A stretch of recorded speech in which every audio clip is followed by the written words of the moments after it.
নাপালে যিটো computer use কৰিব দিছে বেলেগ জেগাত বেছি কথা নাই এইটো ৰুমত চাব পাৰে গুদাম কেইটা চাব নাথাকে বেছি নালাগিব মেচিন নাই তাত মেচিন নাথাকে মেচিন তাৰপৰা এটা দিয়া আছিল দুটা এটা কাষ্টে ৰাখিব দিয়া আছিল প্ৰদীপ সুইয়া মন আছে প্ৰদীপ সুইয়া মেচিন এইটোৱে দিছিল এলু নাই ন এটা মস্ত ঘৰতে মই কম্পিউটাৰটো লৈ গৈছে ঘৰ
Kita kunjungan lah, kami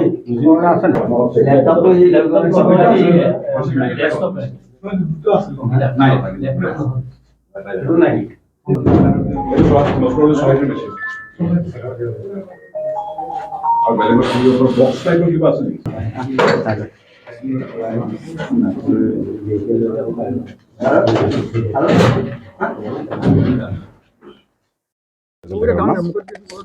তাৰপিছত তেওঁলোকৰ প্ৰথম সাব হোলচেল লাইচেন্সখন ফেব্ৰুৱাৰী 22 ছাছপেণ্ড হৈছিল আৰু এই আগষ্টত তেওঁলোকৰ যোনখন ৰিটেইল লাইচেন্স সেইখন ছাছপেণ্ড হৈছিল আগৰ ছেক্ৰেটাৰী আৰু ইনকামবেণ্ট ছেক্ৰেটাৰী দুজনৰ এগেইনষ্টে কমপ্লেইন আছিল তেওঁলোকে APD order TPDS control order আৰু ডিএছটাৰ মেনেজমেণ্ট এক্ট ভাইলেশ্যন আছিল চ' এই ভাইলেশ্যনৰ কাৰণে তেওঁলোক ছাছপেণ্ড কৰা গৈছিল প্লাছ এই চ'চাইটিখনে আপোনাক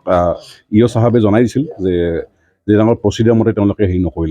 নকৰাৰ কাৰণে অট'মেটিক ডিজলভ হৈ গ'ল আৰু ৰিটেইল কাউণ্টাৰখন আপোনাৰ বেলেগত এটাচ হৈ গ'ল চ' তেওঁক আমি হেণ্ড অভাৰ কৰিবলৈ কৈছিল হেণ্ড অভাৰ নকৰিলে আৰু চাউলটো যেতিয়া পেৰিচেবল কমোডিটি এইটো লছ মানে আমাৰ ষ্টেটৰ লছ হ'ব চ' এইটো ৰিপৰ্ট বনাই আমি ডেপুটি কমিশ্যনাৰক দিম হয় অকশ্যন কৰে বা চেল কৰে বা চাৰ ডিষ্ট্ৰিবিউশ্যন তেনেকৈ দিয়ে চাউল মই গণিব লাগিব জাষ্ট মই অপেনিংটো কৰি লৈছোঁ এতিয়া গণিম মই চাউল লাষ্ট 3 months তিনিমাহ সেইটো আমি বেলেগত এটাচ কৰি দিছোঁ খুচুৰা বিক্ৰী কেন্দ্ৰটো আমি ৰাজীৱ বৰা বুলি এজন দোকানীৰ লগত এটাচ কৰি দিছোঁ হয় হয় এজন ইনকামবেণ্টজন আছিল বীৰেণ গগৈ আৰু আগৰজন আছিল কি দাস মই কি আছে কি দাস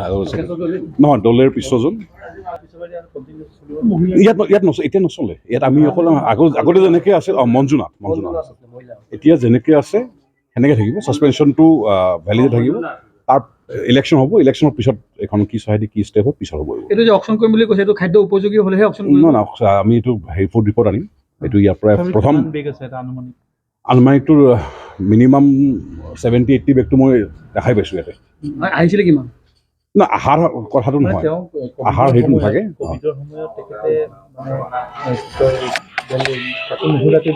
মানে 47 কুইণ্টল এটা ৰিলিফ ৰাইচ আছিল এইটো 2020 পৰা আছিল ৰলিং ৰিজাৰ্ভ কৰি ৰাখিব দিছিল তেওঁ সেইটো এডজাষ্ট কৰি দিলে তেওঁ কিছুমান ফেয়াৰ প্ৰাইচত তেওঁ ডিষ্ট্ৰিবিউট কৰি দিলে সেইটো আচলতে ডিষ্ট্ৰিবিউট কৰিব নোৱাৰে প্ৰায় কংকাৰেঞ্চ নলাকে আৰু তেওঁ এইটো ডিষ্ট্ৰিবিউট এইকাৰণে কৰিছে যে 62 কুইণ্টল এটা শ্বৰ্ট আছে এখন চ'চাইটিৰে সেইটো ৰিপৰ্ট দিয়া আছে ডেপুটি কমিশ্যনাৰ ছাৰক অঁ আছে বীৰেন গগৈ আৰু মঞ্জুনাথৰ এগেইনষ্টে আছিলে দুজনে একেলগে কৰিছে না মই এইটো ক'ব নোৱাৰিম দুজনে ছেক্ৰেটাৰী আছে মঞ্জুনাথৰ পিছত বীৰেন গগৈ ছেক্ৰেটাৰী আছে বীৰেন গগৈ খুব হাৰ্ডলি কিমান আছিল চবৰে 8 মান্থছ মান আছিল নেকি তেখেত 8 মাহ মঞ্জু গগৈ 1 বছৰমান আছিল 2021 চনত কোনে এইটোতো ক'ব নোৱাৰে আপুনি সেইকাৰণেতো ছাছপেনশ্যন হ'ল তেওঁলোকৰ চাওক যিখিনি এলিগেশ্যনছ আছে এলিগেশ্যনছখিনি প্ৰুভ হোৱাৰ কাৰণেতো তেওঁলোকৰ ছাছপেনশ্যন বা লিগেল প্ৰচিডিং চলি আছে তেওঁলোকৰ খুচৰা যদি আমি পাই যাওঁ এভিডেঞ্চ পাওঁ ট্ৰায়েলটো পাই যাওঁ কিবা এটা নাই সেইটো মেটাৰ ইয়াৰ অহা নাই এতিয়া মেটাৰটো আপুনি যিটো মেটাৰ কথা পাতি আছোঁ আমি পাতি আছোঁ চ'চাইটিখনৰ সেইটো নাই সেইটো বিক্ৰীৰ কথা অহা নাই ইয়াতে তেওঁ মিছপ্লেচহে কৰিছিল মিছপ্লেচ কৰি পেলাই তেওঁ আকৌ ৰিটাৰ্ণ কৰি দিছে চাউলটো তেওঁ ৰিটাৰ্ণ কৰাৰ মতে এবজৰ্ভ নহয় ক্ৰাইমটোৰ পৰাই তেওঁ 47 কুইণ্টল এবজৰ্ভ কৰিছে আকৌ ৰিটাৰ্ণ কৰিছিল তেওঁ কিন্তু এবজৰ্ভ নহয় ক্ৰাইমটো এবজৰ্ভ নহয় হৈ যোৱাৰ পাছত এতিয়া আজি আহি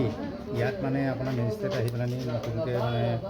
এখন তেওঁলোকৰ যিখন কমিটি আছিলে সেই কমিটিখন একচুৱেলি ডিজল্ভ হৈ গ'ল ডিজল্ভ হৈ যোৱাৰ কাৰণে আগৰ ছেক্ৰেটাৰী আঁতৰি গুচি গ'ল যোৱাৰ পিছত যিখিনি বস্তু আছিলে সেইখিনি আজি চমজি লৈছে আৰু আমি ভাবিছোঁ কমিটিখনৰ নতুন ইলেকশ্যন হৈ ভাল কমিটি এখন হ'লে ভাল হ'ব বুলি কি খেলি মেলি কৈছে আকৌ কমিটিয়ে মানে ধৰক ইয়াত আমাৰ যিখিনি বস্তু আছিলে বস্তুখিনি জ্বলাইছিলে মানে যিখিনি পুৰণা ডকুমেণ্টছ আছিলে ডকুমেণ্টছ জ্বলাইছিলে বাকী বস্তু কিছুমান মানে এয়া কৈছে আপোনালোকৰ অফিচাৰে চাউল লৈ গৈছিলে বিক্ৰী কৰিছিলে আকৌ ৰিটাৰ্ণ কৰি আনি দিছিলে ক'ত বিকিছিলে ক'ৰ পৰা ৰিটাৰ্ণ কৰি আনিলে আমি কাক বিকিছিলে কেনেকৈ দিছিলে কাৰোবাক দিছিলে নে সেইবোৰ বিশেষ নাজানো আমি বিশেষ মানে কি কোঅপাৰেটিভখনত ইমান জড়িত হৈ নাছিলোঁ কিন্তু যেতিয়াই খেলি মেলি হৈছিলে তেতিয়া অকণমান সোমাই আহিছিলোঁ সোমাই আহি পেলাই আমি তাৰমানে তেওঁলোকক তেওঁলোকে যিখিনি কৰি আছিলে তেওঁলোকৰ কমিটিখন একচুৱেলি আমি মানে ডিজল্ভ হৈ গ'ল আৰু তেওঁলোকে কোন কোন আছিলে আপুনি বিচাৰিছে নে য'ত নিমিলি বিকিছিলে য'ৰ পৰা ঘূৰাই আনিলে সেই সেইজন বা সেইবিলাক মানুহকো ধৰিব লাগে নিশ্চয় ধৰিব লাগে য'ত দিছিলেগৈ তেওঁলোকে যদি অবৈধভাৱে দিছিলে যদি অবৈধভাৱে দিবই লাগিব কাৰণ নহ'লেনো তেওঁলোকে আকৌ ইয়াত কিনি পেলাই দিব জানো আজি আপোনাৰ মতে কি হ'ব লাগে নে সেইখিনি বিচাৰ হ'ব লাগে নিশ্চয় আজি যদিকে তলা ভাঙিব লগা হৈ ইয়াত আহে ধৰক মানে এনেকুৱা হয় মানে এইখন ক্ষীৰতিকাই নিচিনা হৈছিলে কোঅপাৰেটিভ মানে ধৰক আহে কেতিয়াবা এনেকুৱা হয় যে 4টা বজাৰ পিছত একচুৱেলি মানে অফিচ টাইম কি অফিচ টাইমটোহে থাকিব লাগে কেতিয়াবা বাহিৰতো আপোনালোকে মানে যেতিয়া মানে ষ্টকটো আহে ষ্টকটো বাহিৰত লৈ গুচি যায় লৈ মানে বাহিৰে দি দিয়ে মানে এই দোকান ভিতৰলৈ নোসোমায় মানে ইয়াত নোসোমায় তাৰমানে বাহিৰে ইয়াৰ পৰা দি দিয়ে মানে এনেকৈ চলি থাকে তেনেকৈ চলি আছে কিছুমান কমিটি কোঅপাৰেটিভ তেনেকৈ চলে অন্য কোঅপাৰেটিভৰ কথা মই নাজানো কিন্তু আমাৰ এই কোঅপাৰেটিভখনৰ কথাহে মই গম পাইছোঁ ফাইল জ্বলাইছিলে সেইখিনি নিশ্চয় কাৰোবাৰ ওচৰত ডকুমেণ্টছ আছে মই বিশেষ নাই মই তেতিয়া নাছিলোঁ কিন্তু ইয়াৰ যিখিনি আমাৰ পুৰণা ফাইল চাইল আছিলে কিন্তু বীৰেন গগৈ দিনত এইখিনি জ্বলাইছিলে তেওঁক আমি সুধিছিলোঁ তেওঁলোকে কৈছে যে আমি অনুমোদন লৈ পেলাই আমি সেইখিনি কৰিছিলোঁ বুলি কৈছিলোঁ এতিয়া তেওঁলোক ক'ত আছে এতিয়া নাজানো তেওঁলোকৰ মানে এতিয়াতো অফিচাৰে বিচাৰি আছে অফিচাৰেতো চিঠি দিছে তেওঁলোকৰ যিখিনি তেওঁৰ ৰুমটো আছিলে সেই ৰুমটোত যেতিয়া বিচাৰি আছিলে মানে আপুনি আহক আমাৰ ডকুমেণ্টছখিনি দিয়ক ফেচবুক দিয়ক বা যিখিনি ফাইল চাইল আছিলে ভোটাৰ লিষ্ট আছিলে সেইখিনি বিচাৰি তেওঁলোকে ন'টিচ পাইছিলে কিন্তু আজিলৈকে নিদিলে গতিকে সেইকাৰণে আজি মেজিষ্ট্ৰেট আহি পেলাই এইখিনি কৰিবলগীয়া কি নাম আপোনাৰ মোৰ নাম চাংচৰ ঠিক আছে